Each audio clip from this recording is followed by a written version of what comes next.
თბილისის ზღვის კომპაქტური ჩასახლების ტერიტორიაზე კალათბურთის ტურნირი გაიმართა. შეჯიბრში მონაწილეობა აფხაზეთიდან დევნილმა ახალგაზრდებმა მიიღეს. გამარჯვებულ გუნდებს თასები და მედლები გადაეცათ. ტურნირი კულტურის, სპორტისა და ახალგაზრდობის სააგენტოს ორგანიზებითა და აფხაზეთის კალათბურთის ფედერაციის მხარდაჭერით ჩატარდა. დღევანდელი ტურნირი არის კულტურის, სპორტისა და ახალგაზრდულ საქმეთა სააგენტოს მიერ ორგანიზებული ტურნირი. ეს ერთდღიანი ტურნირია.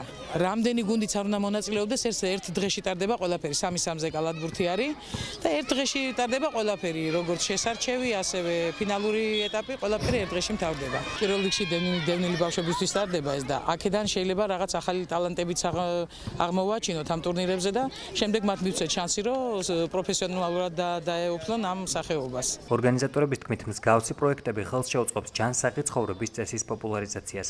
მათივე თქმით, ასეთი ტიპის ტურნირები სხვა სპორტულ სახეობებშიც გაიმართება. ახალგაზრდებს კი საშუალება მიეცემათ მათთვის სასურველ სახეობაში იასპარეზონ. ჩვენი მიზანი არის, რაც უფრო მეტი იქნება ეს ღონისძიებები, სპორტული ღონისძიებები და ასე შემდეგ, უფრო ხელს შეუწყობს ახალგაზრდების, ასე ვთქვათ, ჯანსაღი ცხოვრების ჩამოყალიბების წესს. ძალიან კარგია, მისასალმებელია ესეთი ტურნირები, რაც უფრო მეტი იქნება, უკეთესია ბავშვებისთვის, მათი мотивაციისთვის, მომავლისთვის და რა თქმა უნდა, მისასალმებელია და რაც უფრო მეტი იქნება, უკეთესია.